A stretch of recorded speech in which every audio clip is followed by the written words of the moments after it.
11th. So we've done text A, text B, now let's move on to text C. So in APA 2, you're going to be given multiple persuasive texts to analyze about the same issue. Oftentimes, one of those texts is going to be a visual text. So it could be a cartoon, like it is in this case. It could be a picture.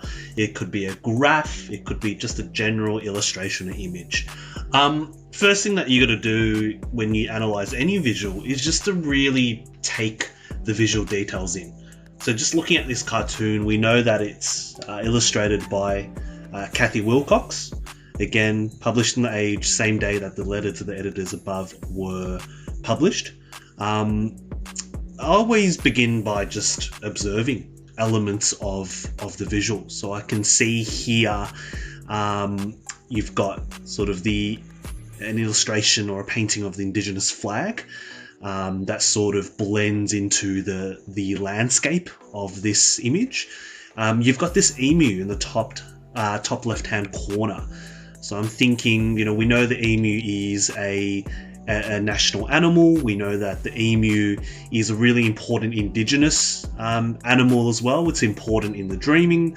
So it has thousands and thousands of years of significance and history, particularly to our First Nations people and their culture. I'm also noticing sort of on the right-hand side here. So it looks like you've got a group of protesters, and they're wearing, or two of them are wearing shirts with the Indigenous flag on them.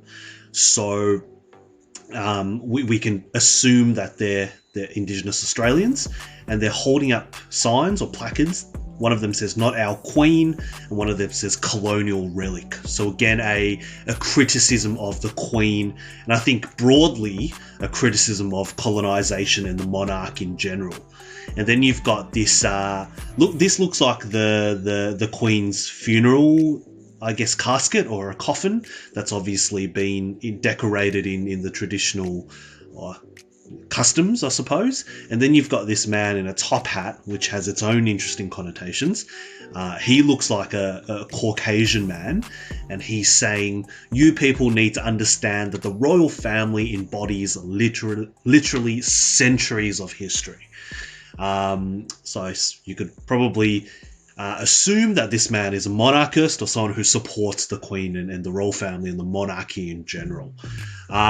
So I always begin by observing the image and breaking it down that way. Now, let's actually get to the analysis. So the first thing I'm looking for, and remember, just like we have language choices and persuasive language techniques, there are also persuasive techniques related to visual analysis and cartoons as well. So the first thing that I noticed, I don't know about you guys, but my eye went straight to the left-hand side of this illustration. It went straight to the emu and the Indigenous flag, which blends into the landscape.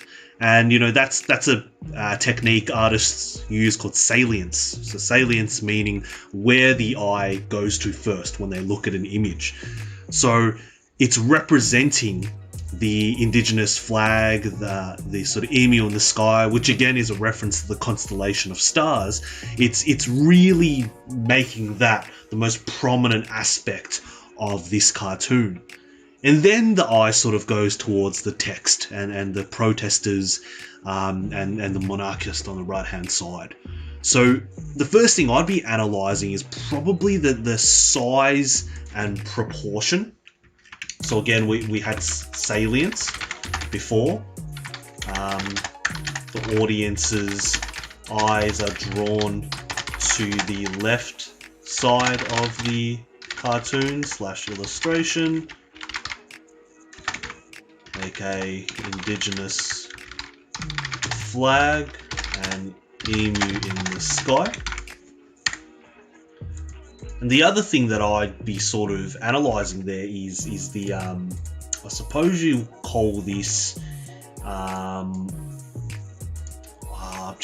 think size and proportion is the way I would sort of be analysing. I think size and proportion is a really important technique as well in cartoons. You notice that the Indigenous flag and emu take up the majority of the frame slash image. So that has to have some meaning, right? And I think it does, because you've got this monarchist who's saying, oh, you know, the royal family embodies literally hundreds of years, centuries of history, whereas quite literally in this image, Indigenous history and Indigenous culture is dominating, or the prominent feature of the cartoon. And I think there's a level of irony here. The Indigenous culture, we'll call that IC, is also literally thousands of years of history.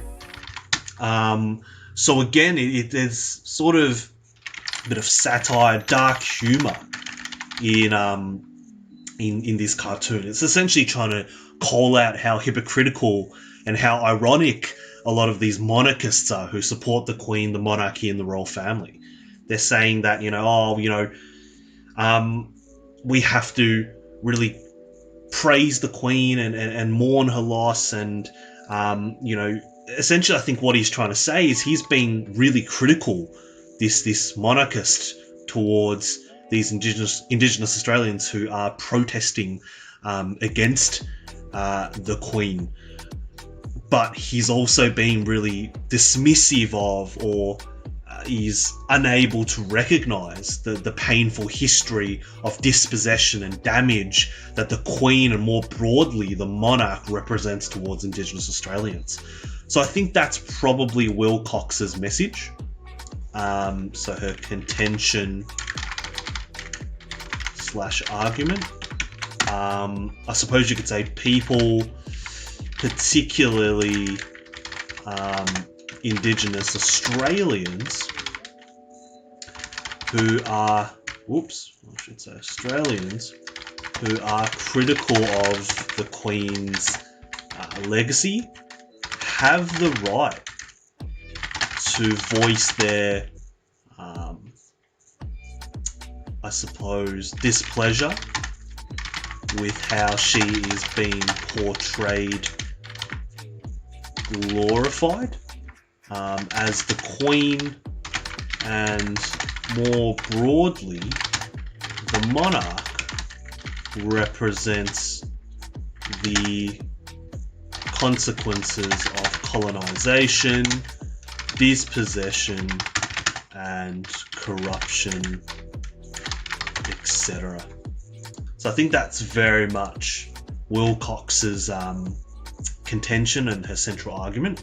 And I think her target audience, with the contention in mind, are probably monarchists, so people who support the monarchy, who are ignorant to, maybe dismissive of, or who are unable to recognise the painful history of dispossession, and I suppose damage the Queen and the monarchy represents towards Indigenous Australians, and probably more broadly a lot of groups in history as well. So overall, text C is quite scathing. Tonally, it's a criticism of monarchists. I don't think the contention it probably doesn't marry perfectly with text B or text A, but it definitely portrays the monarchy and the Queen's legacy in a more negative light. So if you were to compare it in your analysis, it'd probably be best compared to Gilbert's piece, which is text B. So there you have it, Year 11s. We've unpacked this set of persuasive text background info. We've looked at text A, text B, and text C, the cartoon and the visual text. Now we're ready to actually write our analysis.